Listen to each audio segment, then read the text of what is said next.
catalyst, thanks to Blue Shark, which was really nice to have them donate that for us to use as a feedback form prize.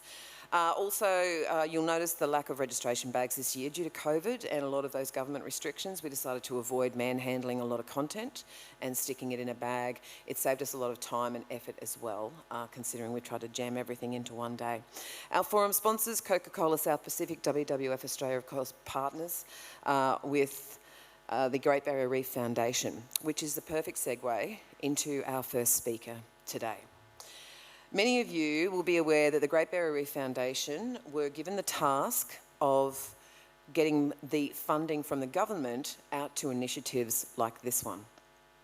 Now, there's been, many different changes and a lot of controversy that surrounded some of that in the day, but we have come to now, and this is what we want to focus on, the present and into the future.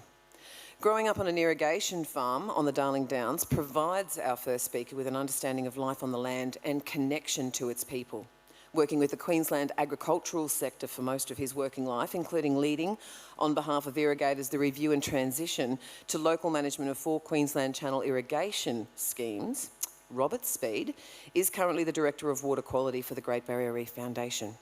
With qualifications in science and law and science, Robert has 20 years' experience in water planning, policy and management, overseeing various international projects in China, South America, Europe and across Asia, undertaking roles for the World Bank, the OECD, UNESCO and the Australian Government.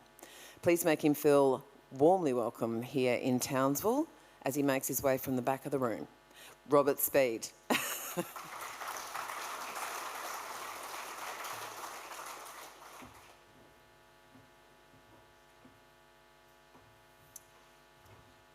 Safety issue. I don't know these people. Thanks, Kim. Morning, everyone. It's the most grand introduction I've ever been given, so I'll try and live up to it. I'll be relatively brief. My notes fitted on the back of the minibar menu, so that's the extent of what I've got to say. But look, there's firstly, just want to start by saying how pleased I am to be here. Good opportunity to meet many of you for the first time, but also to reconnect with a lot of people who I've met previously. Very pleased to be representing Great Barrier Reef Foundation and to be in a position to sort of support Project Catalyst. There's a really strong alignment between what we're trying to achieve at the Foundation and what Project Catalyst is trying to achieve. And that became really clear to me when I was trying to put down a few notes this morning just to talk about what our approach is within the Reef Trust Partnership, and realising just how closely sort of the principles and the philosophy that underpin the way we're looking to invest our funding lines up with what it is the Project Catalyst is trying to achieve. And so the 4 I just wanted to touch on was, firstly about being really outcomes focused. From our perspective, we have, I guess my perspective, $201 million targeted at water quality improvement out of the total $440 million under the Reef Trust Partnership.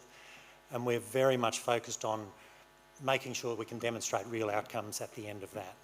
Now, we've all seen plenty of grants programs that in the past that have really been focused mostly about getting money out the door.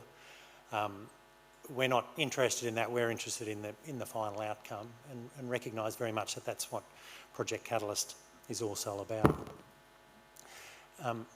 The second part of the philosophy to mention is around innovation, and we very much recognise that we can't keep doing things the way that we're doing. And I guess I say that in the context of how we invest money, how we try and address the water quality challenge that we're trying to look at for the reef. That doing what we're doing at the moment is not getting us far enough, that we won't achieve the sort of targets that science has set for us if we keep going about business the way we are. And I guess with that in mind, we've really tried to reconsider how you invest in these sort of projects, how you decide where to invest, what you want to invest in, but more at the ground level when we think about what it is that farmers are looking to do, how we can support them do it in a different way, which is obviously fundamentally what Project Catalyst is about. It's about trying to innovate and to do things better. The third aspect is around a partnership approach. And the Great Barrier Reef Foundation, I guess its way of operating has traditionally always been very much a partnership-focused one. We're a facilitator as much as anything. We're not an on-ground delivery provider, and that's why we work with so many great partners. I think we're up to about 70 under the Water Quality Program, 70 different organisations who are funded under the Reef Trust Partnership who are working on the ground.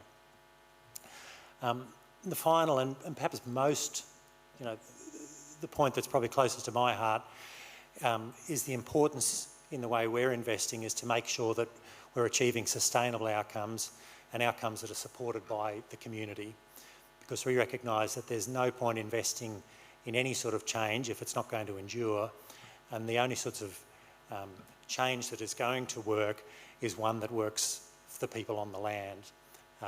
That any of the sort of improvements we're looking at need not only to be better for the reef but also need to be financially viable for the landholder. We need to see productivity and profitability outcomes as well as water quality outcomes. Those sort of principles are embedded then through our program. I'm just going to touch very briefly on it. Many of you will be familiar with what we're doing, some much more so than others. Most of the funding that we have, that we've committed for water quality, so of the 200 million, there's about 160 million of it that is going out directly into on-ground projects. And most of that is, I guess, more conventional type water quality improvement projects that you'll have seen under Reef Trust and other sorts of initiatives. Mostly through a series of regional programs. So in terms of the cane areas, there's about $22 million invested in Plain Creek and Pioneer. There's about 20 million in the Lower Burdekin. There's a $16 million program in the Herbert that just commenced on the ground prior to Christmas. And in all of those, we've got a suite of projects, and so there's opportunities for growers to be involved in those projects.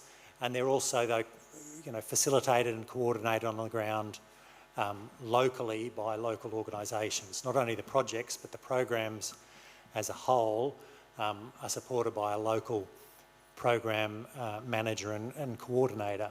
And so here in the Lower Burdekin, here in Townsville, that's enquiring Wet Tropics. Up in the Herbert, that's Herbert cane growers and reef catchments down in the Mackay region.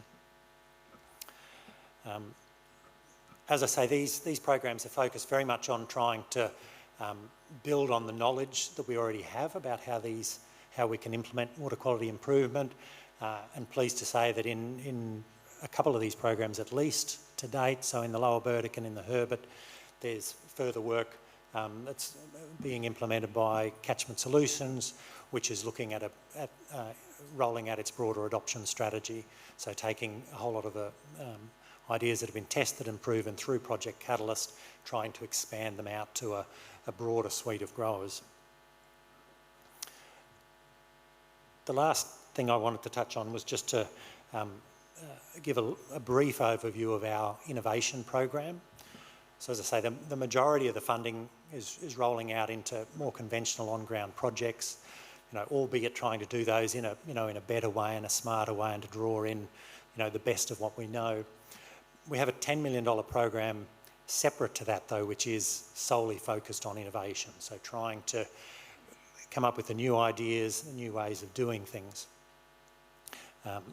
Most of these projects are now up and running. We've got about 22 projects running under our innovation program, and they fall under 4 themes. So one of those themes is around technology. So I guess this is probably the thing that first comes to mind when we think about innovation.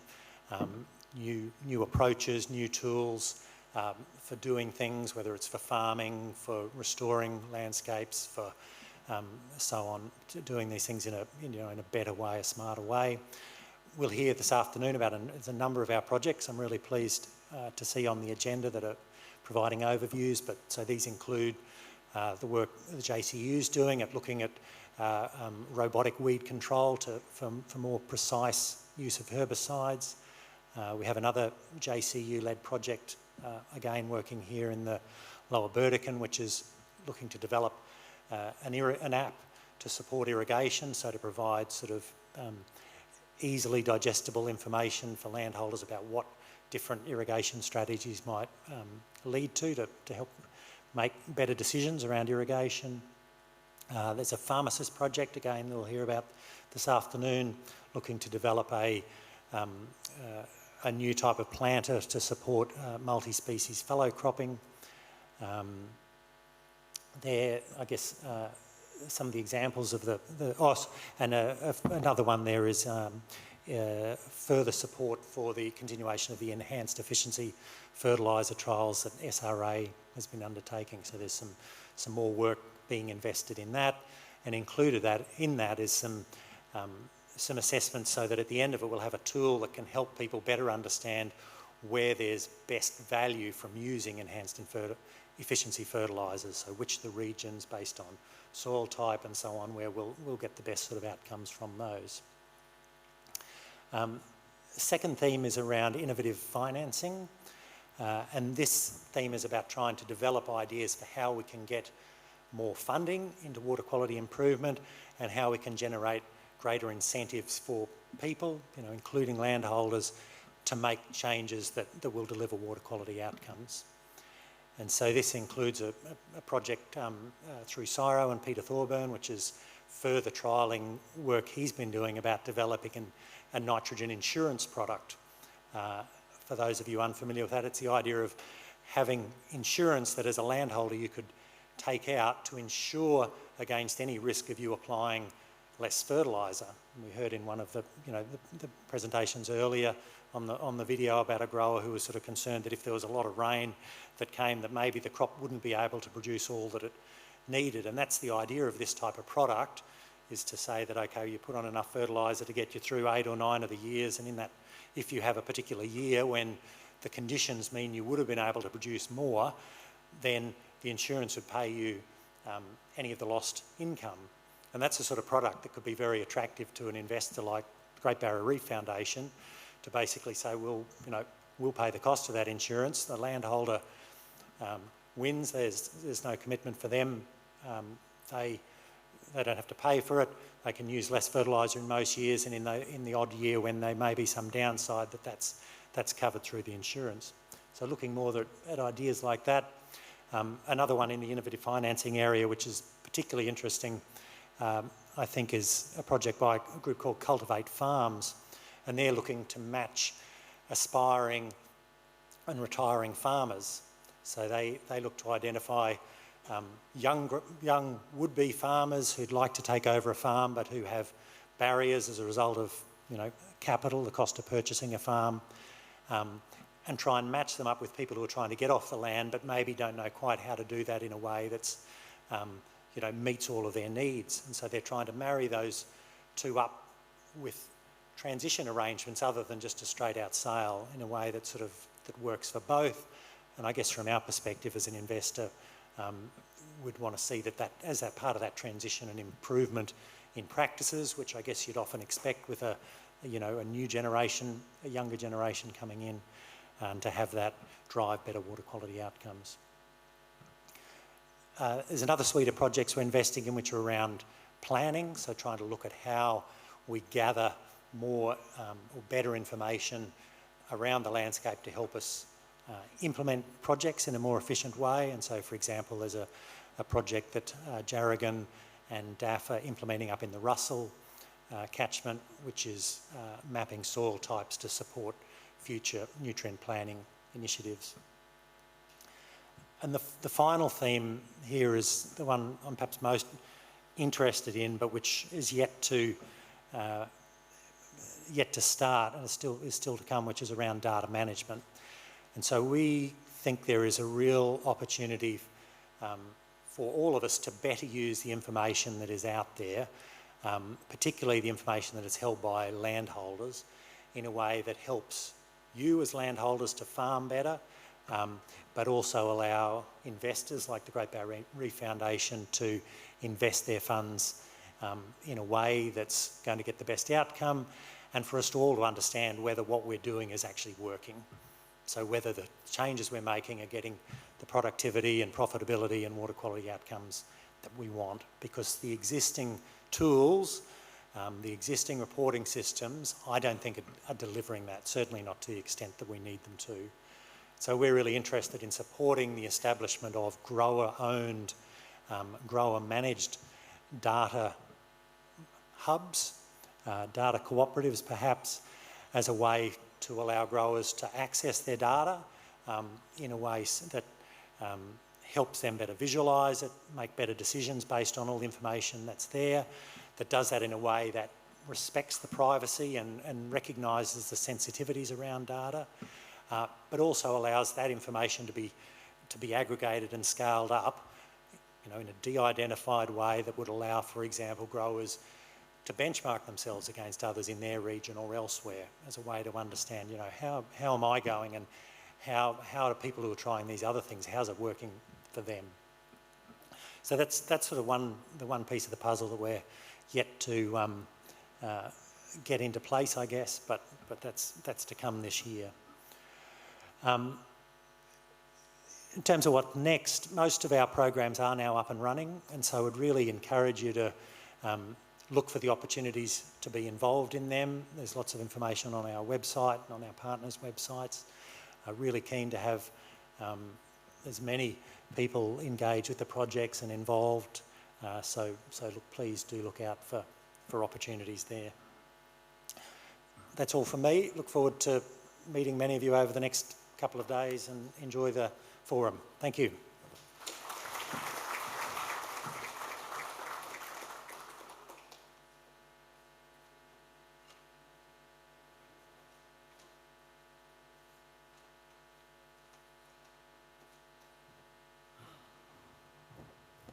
Apologies for the delay. I had to track the man with the long legs down. I think that's how he got up on that stage so easily. But I do remember in Mackay in 2017, there was a bit of an incident with me in one of these stages. So that's why I'm very conscious about health and safety. I'm sure Jerry would be quite happy to tell you about Kim's gash in her leg. Anyway, it's been a running joke ever since. 4 years I've been copping crap about that. Let's move along. Thank you very much, Robert. I hope that gave you a little bit more information about some of our partners and how they work with